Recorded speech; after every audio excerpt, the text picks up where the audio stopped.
सुप्रभात बच्चों, द्वादशी कक्षा में आपका एक बार फिर से स्वागत है। आइए संस्कृत व्याकरण में हम प्रत्ययों पर चर्चा कर लें। आपके पाठ्यक्रम में जो प्रत्यय लगे हैं फर्स्ट टर्म में, आज हम उन्हीं पर चर्चा करेंगे। सबसे पहला प्रत्यय है मतु प्रत्यय। मतु प्रत्यय शब्दों से जुड़ता है और इस प्रत्यय का मान या वान शेष रहता है। अब आप इसको ऐसे समझ सकते हैं, ये वाक्य लिखे हुए हैं, इनके जो मोटे अक्षरों में जो शब्द लिखे हुए हैं उन शब्दों को ध्यान से पढ़िए। शक्तिमान, बुद्धिमान, गुणवान, धनवान, श्रद्धावान। अब शक्ति के बाद मान लगा, बुद्धि के बाद मान लगा, गुण के बाद वान लगा, धन के बाद वान लगा और श्रद्धा के बाद वान लगा। ये शब्द अपने आप में कुछ कह रहे हैं इस प्रत्यय के बारे में। इसका अर्थ ये है कि जो शब्द अ या आ अंत वाले हैं उनमें वान लगेगा और जो शब्द अ या आ अंत वाले नहीं, अर्थात जिन शब्दों के अंत में अ या आ है उसके साथ आपने वान जोड़ना है, और जिन शब्दों के बाद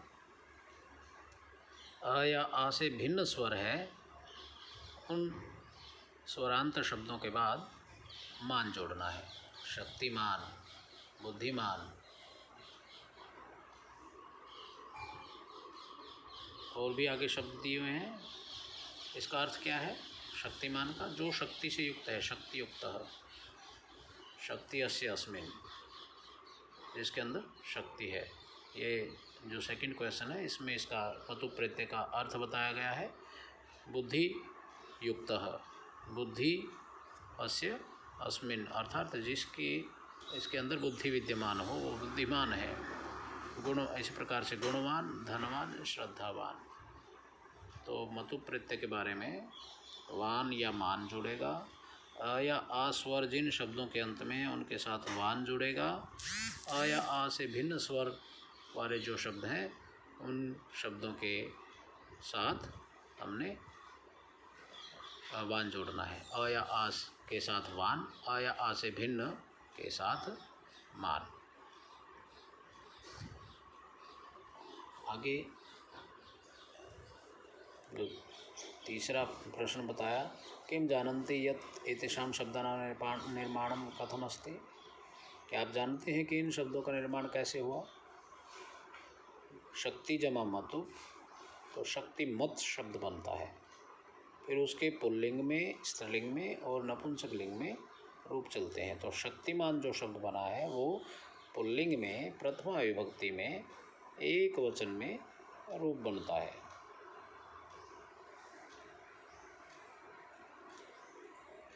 इसके बाद इसी प्रकार से बुद्धि प्लस मतु, बुद्धिमत शब्द बना। बुद्धिमान पुल्लिंग प्रथमा विभक्ति एक वचन।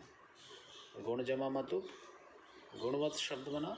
गुणवान पुल्लिंग प्रथमा विभक्ति एक वचन। इस प्रकार से और बहुत सारे शब्द हैं। धनवत, धन प्लस मतु, धनवान।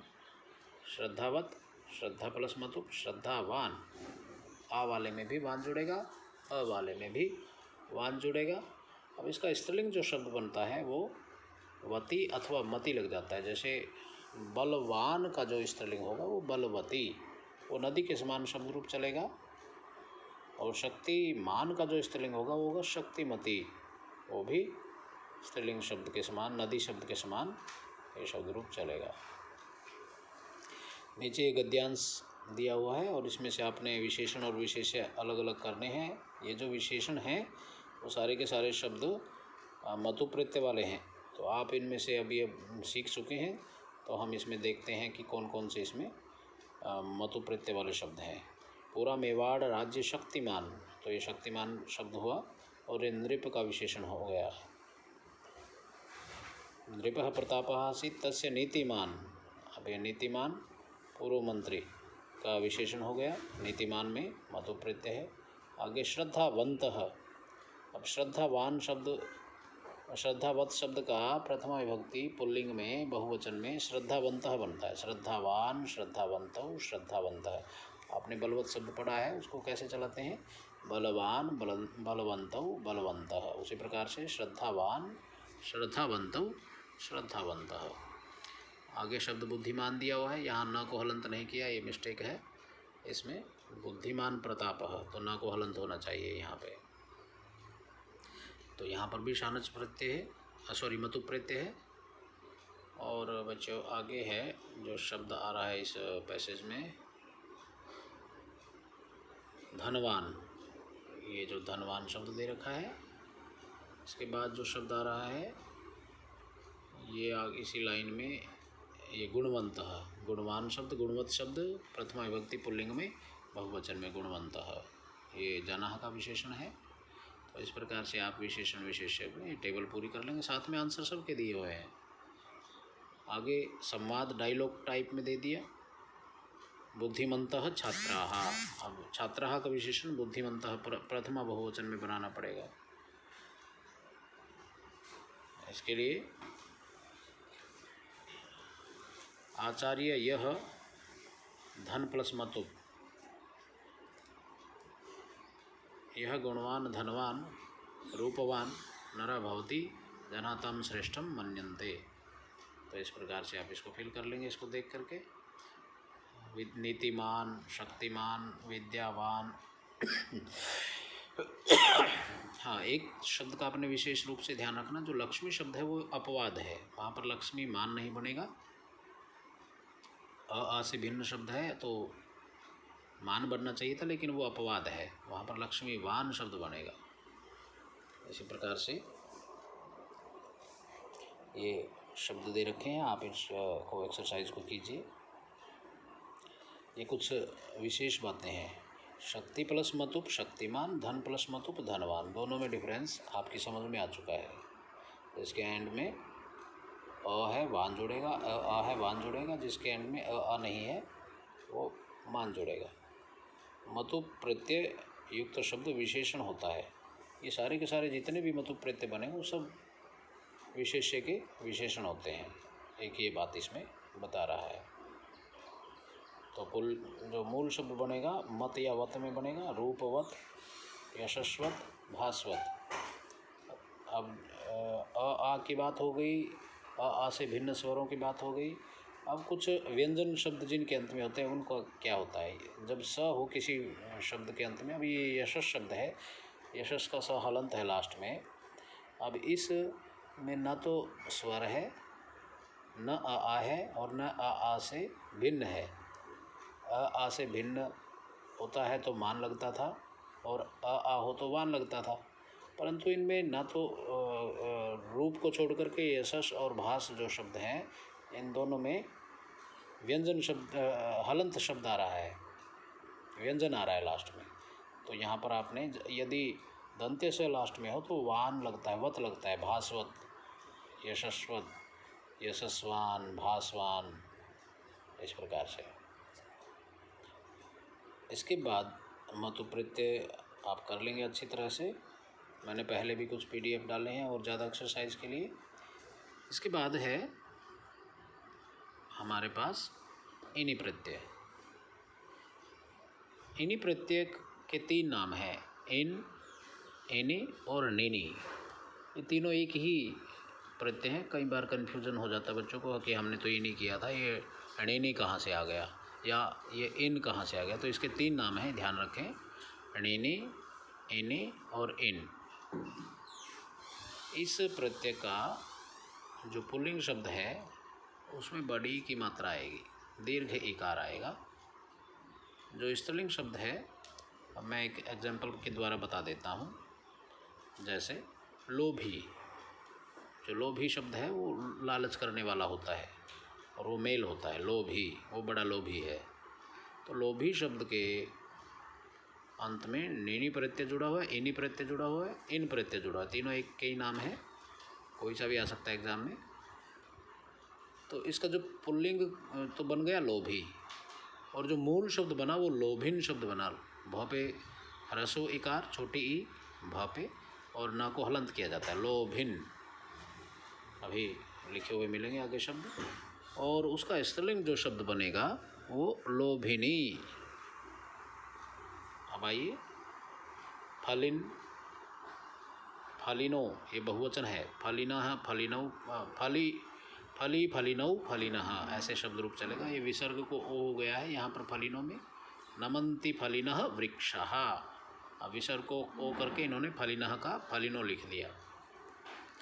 नमन्ति फलिनो वृक्षः, तो फलिन शब्द है णिनि प्रत्यय, इसमें फल शब्द से णिनि प्रत्यय जोड़ दिया है।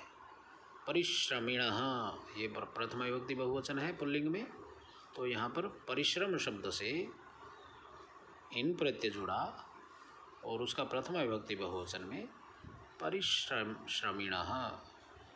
अब आगे योगी, तीसरे में जो मोटे अक्षरों में लिखा है योगी, ये चौथे में, पांचवें में सॉरी, योगी। तो योग शब्द से जब इन प्रत्यय जुड़ा तो योगिन मूल शब्द बना और उसका पुल्लिंग प्रथमा विभक्ति एक वचन में योगी शब्द बन गया।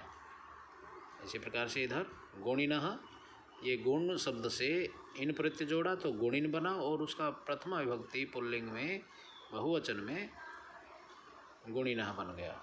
धनी, धन शब्द इन प्रत्यय और प्रथमा विभक्ति एक वचन में धनी।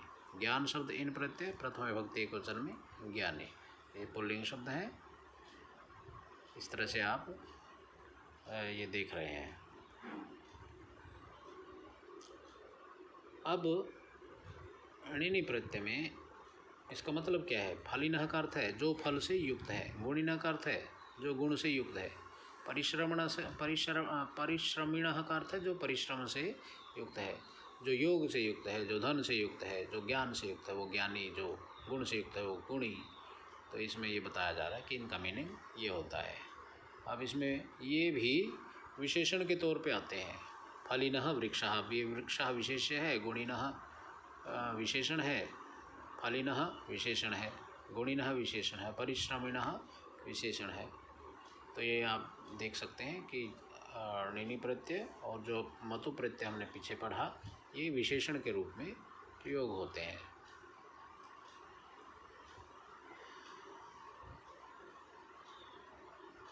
प्रश्न संख्या 6 पे आइए। अब इसमें कैसे क्या हो रहा है देखिए। फलिनः में फल मूल शब्द हो गया, इन प्रत्यय हो गया और प्रथमा विभक्ति बहुवचन में पुल्लिंग में फलिनः बनता है। इसी तरह से गुणिनः, तो ये इसमें कैसे ये शब्द बने, मूल शब्द क्या है, ये इसमें डिस्कस किया हुआ है। प्रश्न संख्या 7 में कुछ ज़रूरी बातें इसमें बताई जा रही हैं। भाई जो इन प्रत्यय या णिनि प्रत्यय या इनि प्रत्यय है वो संज्ञा शब्द से पहले मतुप के समान, जैसे विशेषण में पहले बताया था ना कि विशेषण के रूप में आते हैं, इसमें प्रयोग होता है। जैसे फलिनः फल जमा इन फलैः युक्ताः, अर्थात फलानि धनी, धन प्लस इन धनेन युक्तः, इसमें ये बताया हुई धन से युक्त, फल से युक्त, ज्ञान से युक्त ज्ञानी, फल से युक्त फली। इस प्रकार से ये बातें बताई जा रही हैं। इनमें इन प्रत्यय में विशेषण के रूप में इसका प्रयोग होता है। ये भी हमने यहाँ इसमें इस पाठ में णिनि प्रत्यय जब हमने पढ़ा तो ये दो बातें हमने सीखी। और एग्जाम्पल आप देख सकते हो, दान प्लस इन दानी, तो मूल शब्द बनेगा दानिन और दान युक्त, और पुल्लिंग में बन जाएगा दानी। विवेक इन विवेकिन, विवेक युक्त और विवेकी। सुख जमा इन सुखी, प्राण जमा इन प्राणी, देह जमा इन देही, क्रोध जमा इन क्रोधी।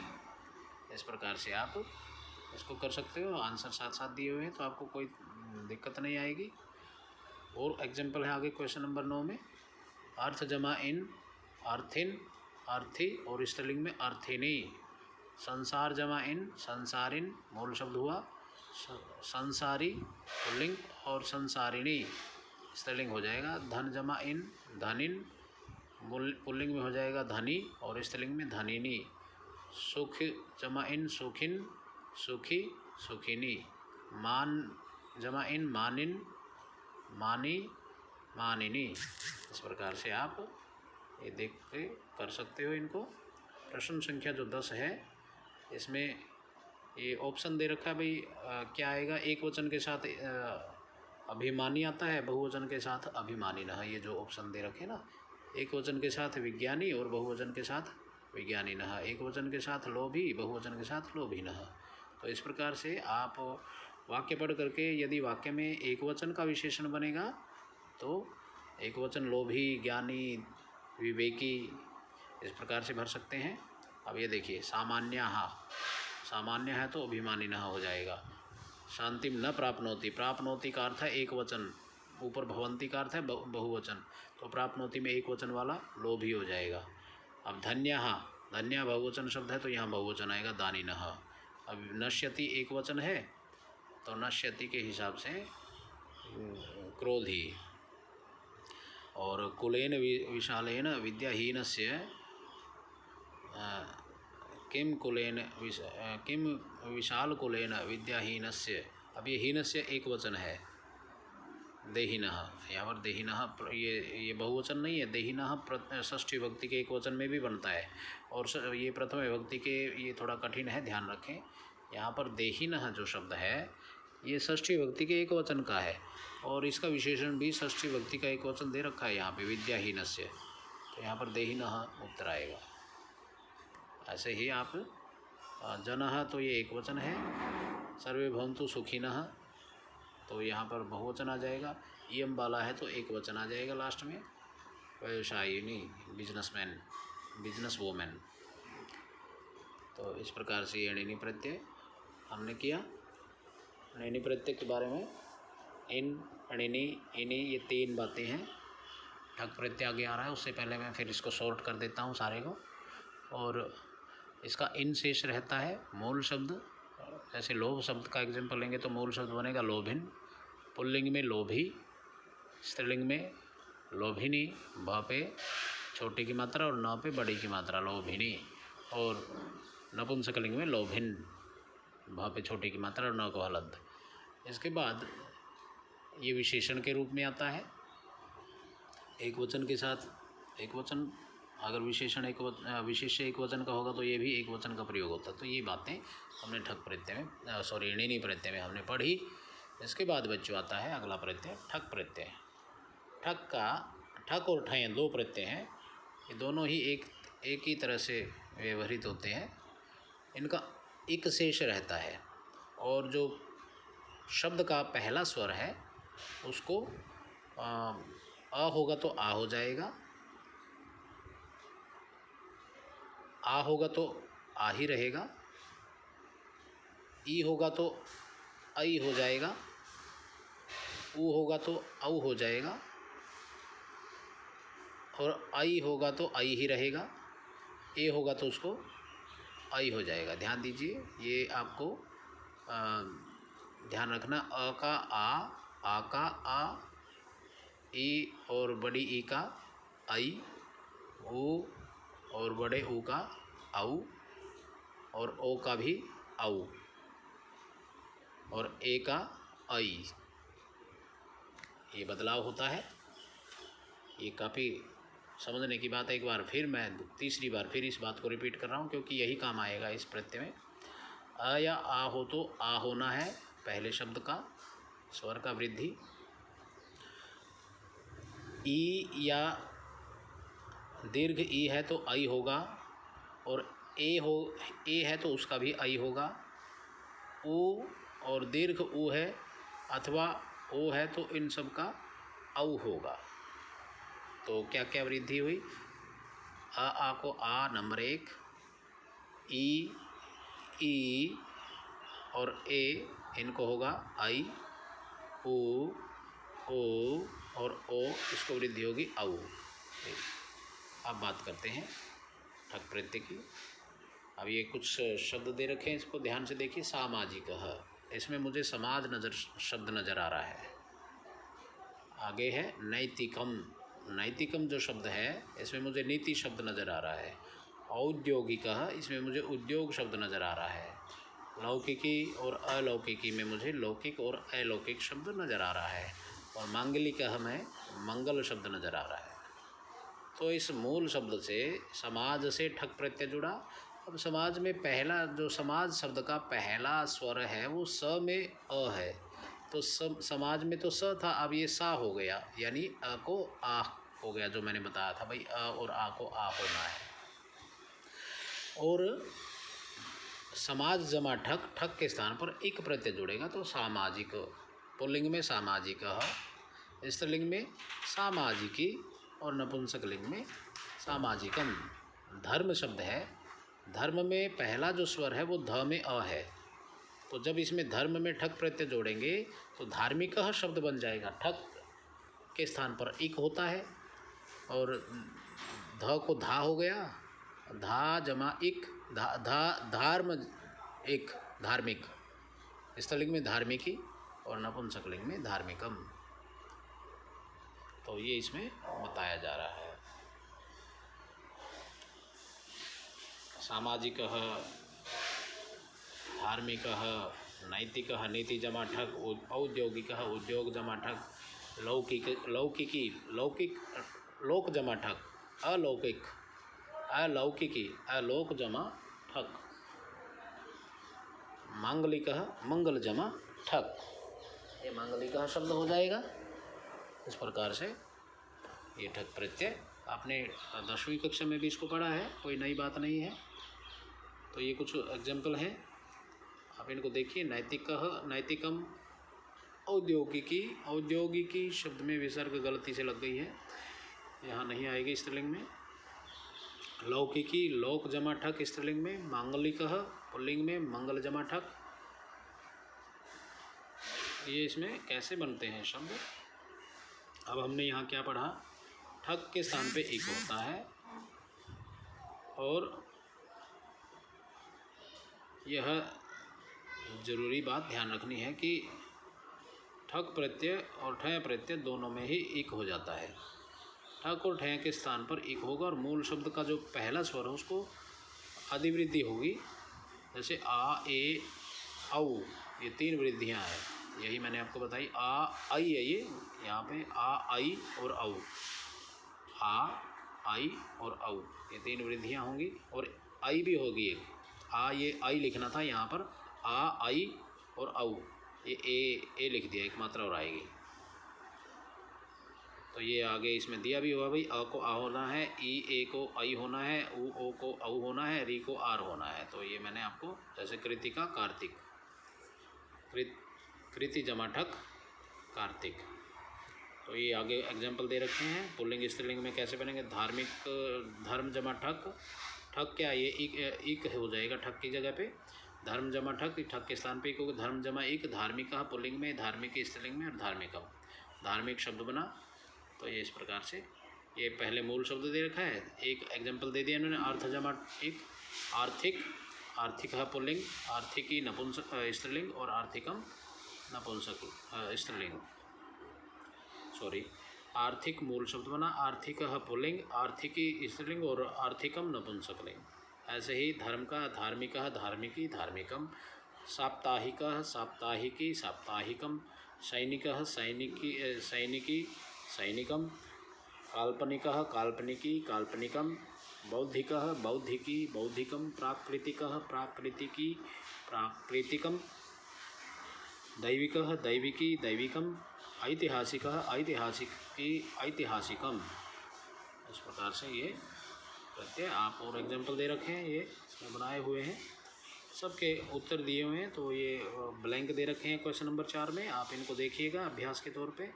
एक्सरसाइज, सोल्ड एक्सरसाइज मैंने डाल रखी है, तो आपकी समझ में आ जाएगा बच्चों। और ये ऑप्शन में से है, ऑप्शनल एक्सरसाइज है। इसके बाद आ जाता है त्व प्रत्यय। त्व प्रत्यय का केवल त्वम शेष रहता है और प्रचंड, कुछ मोटे अक्षर हैं पहले प्रश्न में, इनको पहले पढ़ लेते हैं।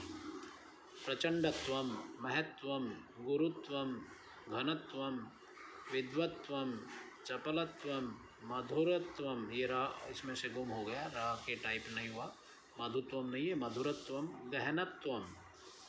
इन शब्दों को ध्यान से देखो, जब इनको तोड़ेंगे तो प्रचंड जमा त्व, यानी जब तोड़ते हैं तो त्व लगेगा और जब जोड़ते हैं तो त्वम, और कुछ नहीं है इस प्रत्यय में। सीधी सी सिंपल सी बात है। और ये नपुंसकलिंग में प्रयोग हो रहा है। महत जमात्व, गुरु जमात्व, घन जमात्व, विद्वस जमात्व, विद्वत्वम, यहाँ ये थोड़ा सा अलग है। चपल जमत्व, चपलत्वम, मधुर जमत्व, मधुरत्वम, गहन जमत्व, गहनत्वम। इसी प्रकार से आप प्रश्न 3 में अभ्यास कर सकते हो। लघुत्वम, विशालत्वम, दीनत्वम, वीरत्वम। तो ये था त्व प्रत्यय। अब टाप प्रत्यय की बात करें। टाप प्रत्यय बच्चों पुल्लिंग से स्त्रीलिंग बनाता है।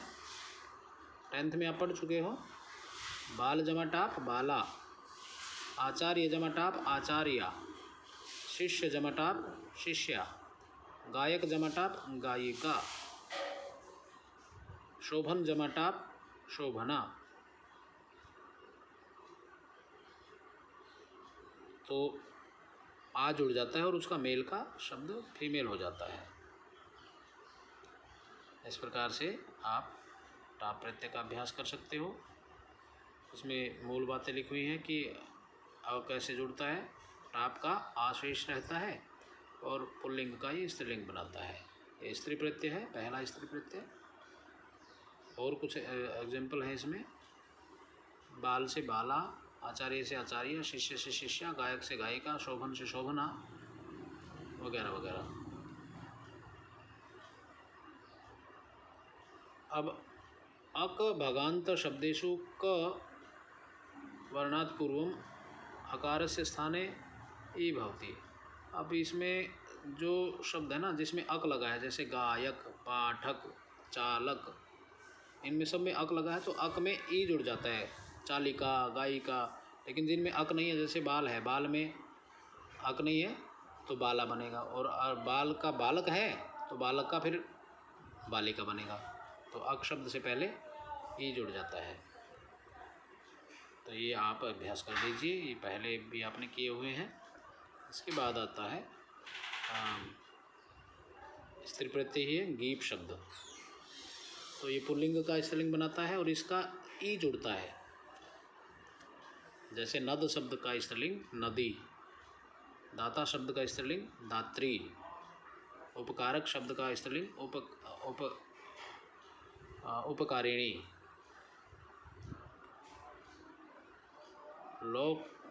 लौकिक शब्द का स्त्रीलिंग लौकिकी, यादृश शब्द का स्त्रीलिंग यादृशी। ये इन सब में जिसमें जहाँ पुल्लिंग बनते समय आ की साउंड आए बाद में तो वहाँ टाप होता है पुल्लिंग से स्त्रीलिंग बनते समय। और जहाँ पुल्लिंग से स्त्रीलिंग बनते समय ई की साउंड आए, दीर्घ ई, बड़ी ई की साउंड हो, तो वो स्त्रीलिंग होता है, वो अंगी प्रत्यय होता है। अब बड़ी ई की साउंड लोभी में भी है, परंतु लोभी तो मेल है, वहाँ पर णिनी प्रत्यय होगा, इन प्रत्यय होगा।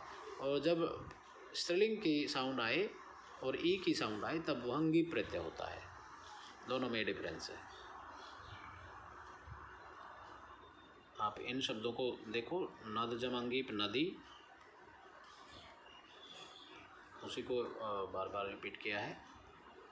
दाता जमांगीप दात्री, उपकारक जमांगीप उपकारिणी, लौकिक जमांगीप लौकिकी, यादृश जमांगीप यादृशी, तादृश जमांगीप तादृशी।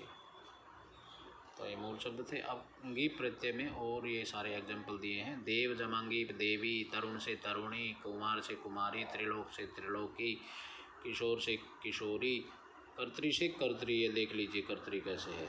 ये इस तरह से, ये लिखने में गलती होगी। कर्त्री यहाँ पर पुल्लिंग में नीचे री होती है और ऊपर र होता है, लेकिन जब स्त्रीलिंग करोगे तो त्र पे बड़ी की मात्रा और फिर ऊपर र चलता है। दोनों में फर्क है।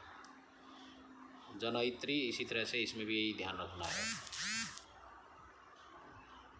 जैसे कर्त्री किया वैसे ही जनयित्री करना है आपने। मनोहारी, मनोहारिन से मनोहारी, मालिन से माली और उसका स्त्रीलिंग मालिनी। तपस्वी से तपस्विनी, भवत भवान से भवती, ऐसे। श्रीमान से श्रीमती, ये मूल शब्द दे रखे हैं।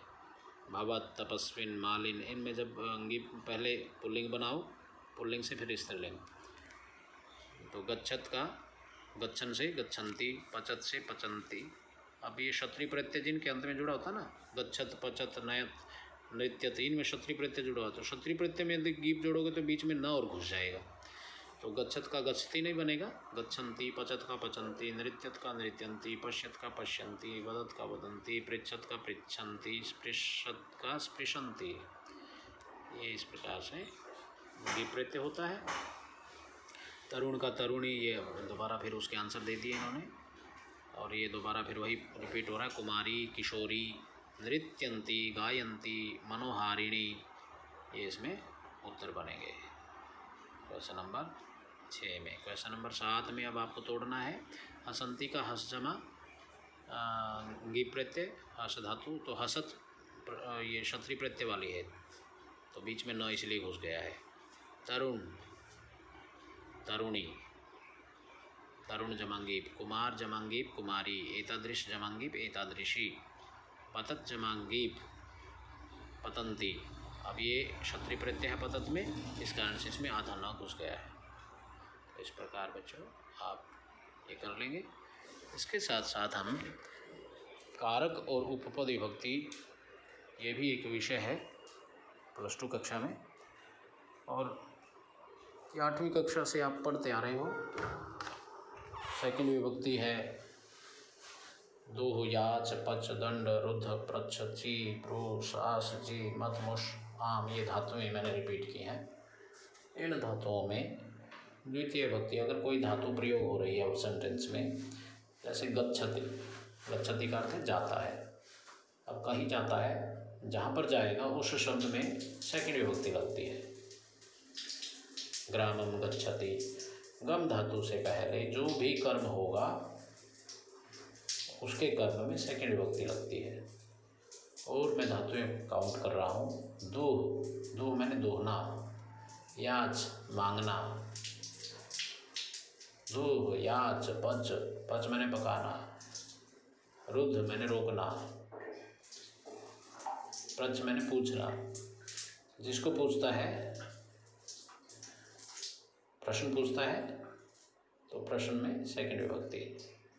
अध्यापकम पृच्छति, अध्यापक से पूछता है, अध्यापक से प्रश्न पूछता है, बालक अध्यापकम प्रश्नम पृच्छति, तो पृच्छ धातु में सेकंड विभक्ति लगती है। तृतीय विभक्ति, तो ये इस प्रकार से मैंने आपको याद दिलाई कि उपपद विभक्ति वो होती हैं जो कारक का एक सिस्टम है। कारक के सिस्टम के जो नियम बनाए गए हैं, उस नियमों को तोड़ करके जब अपना नियम, अपनी मर्जी चलाती है, वो उपपद विभक्ति कहलाती है। जैसे मैं राम को नमस्कार करता हूँ। अब जो ये मैं देख रहा हूँ टेबल, कर्ता ने कर्म को कर्ण से, को का अर्थ तो सेकंड विभक्ति है, से का अर्थ कर्ण से तृतीय विभक्ति लगाओ भाई, के लिए में चतुर्थी लगाओ भाई, पंचमी जो डिस्टेंस जुदाई बताई जाती है उसमें पंचमी लगती है। जो संबंध रिलेशनशिप है काके की, रारेरी, उसमें षष्ठी विभक्ति लगती है। सप्तमी जो है वो अधिकरण में, पर ये कारक के चिन्ह आपने 5वीं कक्षा से ही हिंदी में भी और संस्कृत में भी पढ़ लिए थे। अब इन नियमों के अनुसार संस्कृत बनती है, सेंटेंस बनते हैं, परंतु उपपद विभक्ति इन नियमों को तोड़ करके अपनी विभक्ति रखती है। अब मैं राम को नमस्कार करता हूँ तो को के हिसाब से यहाँ पर सेकंड विभक्ति लगती है, परंतु जब नमः शब्द का प्रयोग करोगे, नमः एक उपपद विभक्ति है, तब आप चतुर्थी लगाओगे, नमः शिवाय। परंतु जब आप ये कहोगे कि अहम रामम नमस्करोमि, फिर आप सेकंड लगा सकते हो। यदि आप कहो नमः अहम रामाय नमः, मेरा राम को नमस्कार है, तो इस प्रकार से आप उपपद विभक्तियों के बारे में जान चुके हो पहले भी, नई बात नहीं है बच्चों। ये उपपद विभक्ति पाठाधारित है और जितने भी प्रश्न पूछे जाएंगे संधि और समास वो सारे के सारे पाठाधारित होते हैं, परंतु एक आध कोई बीच में आ भी जाए तो कोई ऐसे घबराने वाली बात नहीं है, क्योंकि आप नियम पढ़ चुके हो, आप पहले से शुरू से ही अध्ययन अध्यापन करते आ रहे हो। संस्कृत की एक खास बात है कि आपको बार बार नया नहीं पढ़ना पड़ता, जो आप पहले पढ़ चुके हो उसी को रिवाइज करना पड़ता है।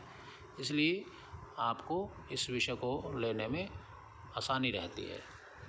तो ये देखिए कारक विभक्ति प्रथमा विभक्ति में, सेकंड विभक्ति में क्या क्या, ये जो मैं पढ़ रहा था ना, दो याच पक्षदंड ये लिखा हुआ है इसमें, इनके साथ सेकंड लगती है।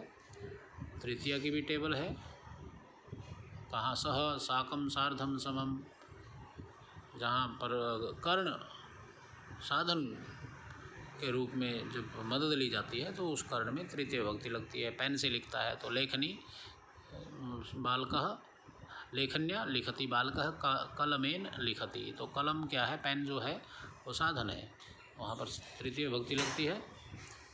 उसी प्रकार से कर्मवाच्य है, कर्मवाच्य जब करते हैं तो उसमें भी तृतीय विभक्ति लगती है। कर्मवाच्य और भाववाच्य में आपने वाच्य परिवर्तन 10वीं कक्षा में पढ़े थे, तो उसके कर्ता में तृतीय विभक्ति होती है। कर्मवाच्य के कर्ता में और भाववाच्य के कर्ता में तृतीय होती है, जबकि जो कर्तृवाच्य का कर्ता होता है उसमें प्रथम विभक्ति आपने लगाई थी 10वीं कक्षा में, या आप सीख चुके थे पहले। तो जब कोई अंग से विकृत हो, हैंडीकैप हो, जैसे सिर से गंजा है, पाँव से लंगड़ा है, आँख से काना है, तो जब किसी प्रकार का शरीर में विकृति हो तो उसमें भी तृतीय विभक्ति लगती है। ये इस प्रकार। चतुर्थी विभक्ति की बात करें तो नमः, स्वस्ति, स्वाहा, स्वधा, अलम, क्रुद्ध, रुच, इस प्रकार से जो ये धातुएं हैं इनके योग में चतुर्थी विभक्ति लगती है। ध्रुव,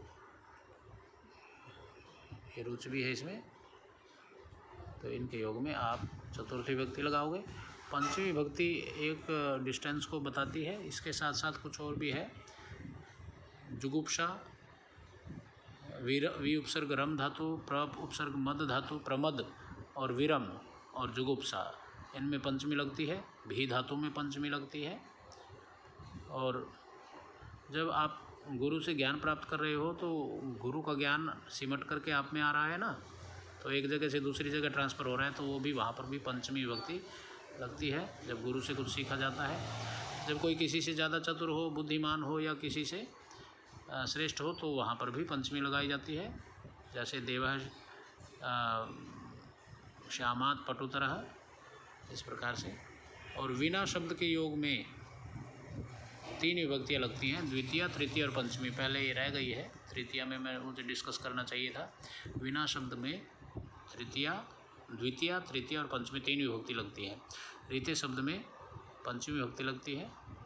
दूर शब्द का प्रयोग होता है तो 3 विभक्तियाँ लगाई जाती है, जैसे विना के योग में 3 विभक्तियाँ लगाई जाती हैं, द्वितीय, तृतीय और पंचमी। और अंतिक शब्द में पंचमी विभक्ति लगती है बच्चों। भिन्न शब्द, ये सारे के सारे इस प्रकार से आप इसके अध्ययन कर लेंगे। षष्ठी विभक्ति जो है वो रिलेशनशिप को कहती है।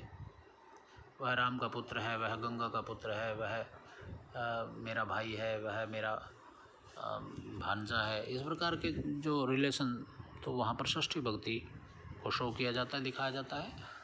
जैसे रामः दशरथस्य पुत्रः, तो ये इस प्रकार से षष्ठी विभक्ति का प्रयोग होता है। एक जब बहुतों में से एक को छांटा जाए तो जिससे छांटा जाता है उसमें भी षष्ठी विभक्ति लगाई जाती है। छात्राणाम छात्रेषु, छात्राणाम देवः कुशलः, अब बहुत सारे छात्रों में देव को छांटा जाता है तो इसमें विकल्प है, सप्तमी भी लगा सकते हो और आप षष्ठी भी लगा सकते हो। बहुत सारों में से जब एक को छांटा जाता है, जब दूर और समीपवाची शब्दों के योग में षष्ठी भी लगा सकते हो और पंचमी भी लगा सकते हो। किसी रीजन से कोई काम किया जाता है तो हेतु शब्द का जब प्रयोग होता है तो हेतु शब्द में षष्ठी विभक्ति लगाई जाती है। स्मृति धातु में जब स्मरण किया जाता है तो जिसका स्मरण किया जाता है उसमें षष्ठी विभक्ति लगाई जाती है। तो ये तुल्य शब्द में तृतीय भी लग जाती है और षष्ठी भी लग जाती है। सदृश शब्द में तृतीय भी लग जाती है और षष्ठी भी लग जाती है। अब बात करते हैं सप्तमी विभक्ति। आधार और अधिकरण, ये बातें आती हैं में और पे पर, इसके चिन्ह हैं, इसके साथ साथ ये तो आप सेंटेंस में करते ही हो, इसके साथ साथ यदि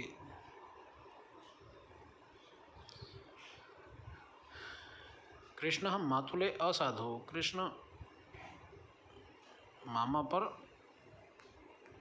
ठीक से व्यवहृत नहीं होता, ठीक से व्यवहार नहीं करता, असाधु मामा पर ठीक नहीं है वो। क्षिप धातु, ये इस तरह का, बस आपने इसमें से ज़्यादा नहीं, एक तो स्नेह का ध्यान रखना है, एक कुशल, निपुण और दक्ष। स्नेह, विश्वस, कुशल, निपुण, दक्ष, इन शब्दों का अगर प्रयोग हो तो आपने सप्तमी लगानी है, और बाकी अधिकार जो अधिकरण है वहाँ तो सप्तमी होती ही है। तो ये थी आपकी कारक और उपपद विभक्ति। बच्चों आज हमने